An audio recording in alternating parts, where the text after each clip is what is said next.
contenders step into the ring for the title of log aggregation champion. On the left, Loki lean fast indexes nothing but labels and ships logs to cheap object storage. On the right, LogQL, the heavyweight, indexing every single word in every log line and demanding a fat storage budget to match.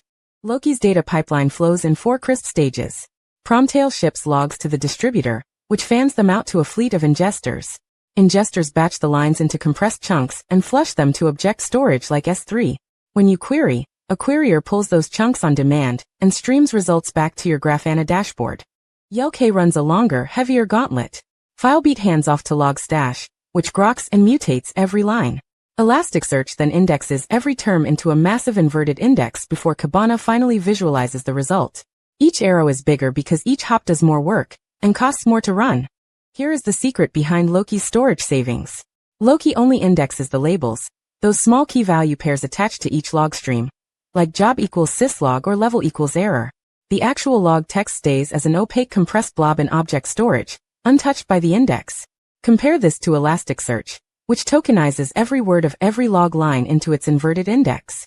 Index one thing, or index everything. That decision alone drives the cost gap. To query Loki, you write LogQL, and it reads exactly like a pipeline. First, a label selector in curly braces picks the stream. Then, a line filter with the pipe equals operator does a substring match inside the returned lines. Chain more matchers with pipes to narrow further, just like a Unix shell pipeline.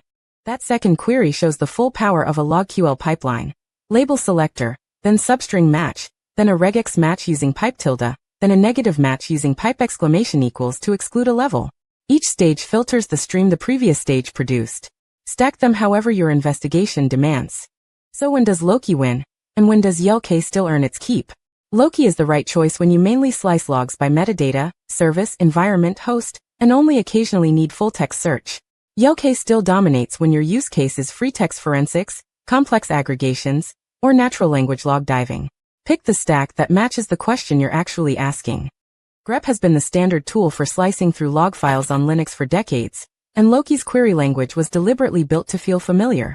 Every substring match and count you do with grep has a one-to-one equivalent in LogQL, and we'll prove it command by command. We start by clearing the screen and confirming grep is available. Grep reads files line by line and prints only the lines that contain a matching pattern. It's the foundation of nearly every log investigation. Before searching, we need to know what's actually in /var/log. Listing the directory reveals the raw log streams Linux writes to, syslog, auth.log, kern.log and others. Each of these files is exactly what Loki's agents scrape and label. Now we pull the first 5 error-related lines from syslog. The I flag makes the match case insensitive, and head -5 trims the result to a preview. This is the exact pattern Loki's line filter mimics, a substring match scope to a labeled stream. Translated to LogQL, the same query becomes, job equals syslog equals error.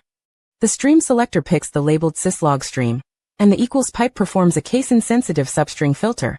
Identical semantics to grep, I pipe through head, except Loki can apply pagination and time ranges declaratively. Counting is where things get powerful. Grep cron /var/log/syslog pipe to WC. L returns a single integer. The total number of cron-related lines in the entire file. That's a raw count, not a rate, not a per window breakdown. In Loki the equivalent is job equals syslog equals cron count _over_ time, 5m. The line filter narrows the stream to cron entries, and count _over_ time buckets the matches into time windows, giving you a count series you can graph, alert on, or sum. It's the same number grep produced, but sliced across time. Finally we move to authentication events. Grep, failed against auth.log uses an extended regex match for the word failed, surfacing every failed SSH or sudo attempt. The same idea in Loki is just a stream selector swap and a substring filter. Job equals auth equals failed.